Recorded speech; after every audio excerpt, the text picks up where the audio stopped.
All Just right, know that. so here is the first kind of 4 days of a half deployed feeder strategy. Here's what I thought was kind of funny. We took all of our previous cost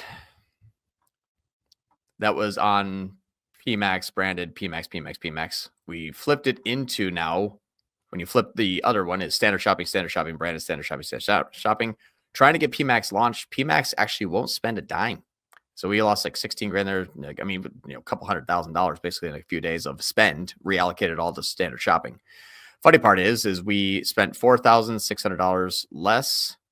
Cost per conversion changed by about $1.20. ROAS didn't really change, 2.97. Conversions didn't really change. Conversion value didn't really change. Conversion rate went from 1.1 to 6.46. So it was a 486% increase in conversion rate. Insane. And CPC only went up insane. 10%. Now, it's like, how do you have a 486% conversion rate where we're not getting like all of those conversions? Like this is only 2 and 5 and 1, 4 and 2 and 1. The conversion rate is indicative of also what your campaigns were going after. Conversion rate, technically, when you're running YouTube in Performance Max, counts without a click. So if you have 1,000 video views and and one person buys, you get a conversion rate of those 1,000 video views. So what this basically says is we've increased the efficiency of click attributed campaign marketing by about 486%, or Gotcha. we whittled down to that.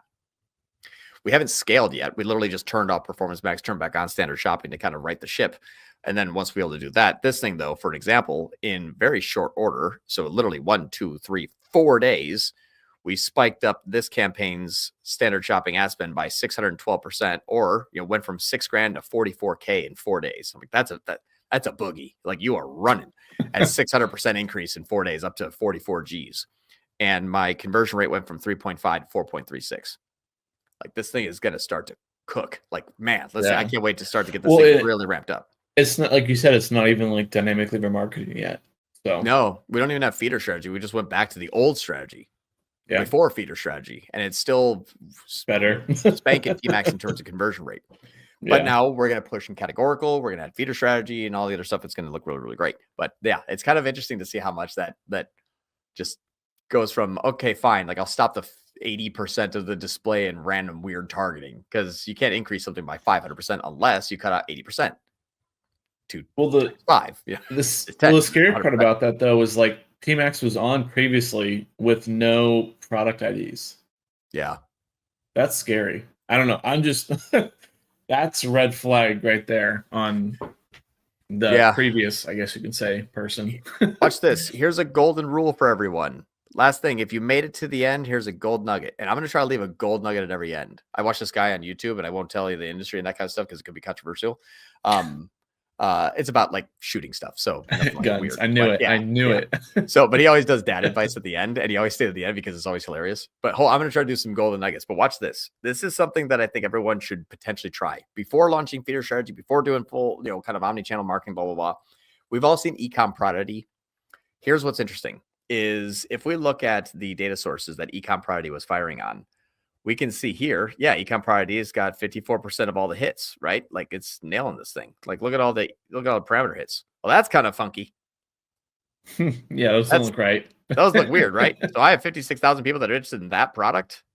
Well, you do see some singular ones in there. 10,000 on that one. You do see like, you see a couple singles. Everything. So if you're looking at like 100%, you probably see a few percents of ones that would work, right?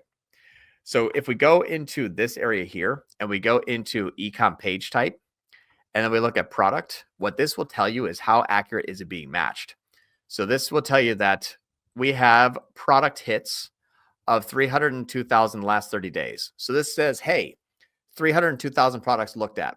The website sent us those hits with the feed key with those ecom product IDs in there at 302, which is 100% of the time, give or take a 50 and 100. Really, really great. When those feed keys came over, we were able to match them with a feed key in our feed 5,000 times and or 2%. Yikes. So feeder 2% of 50%. It's like 2% of those 300,000 people we can dynamically market to, which is why all of a sudden we launched feeder strategy. We got like 17 impressions. I'm like, wow, that's crazy. God. Yeah. So I mean, let's go into the weeds of it though. Yeah. This is awesome. That's another like golden rule. How Can you identify the match rates of your ecom priority? Sure, you can do it this way.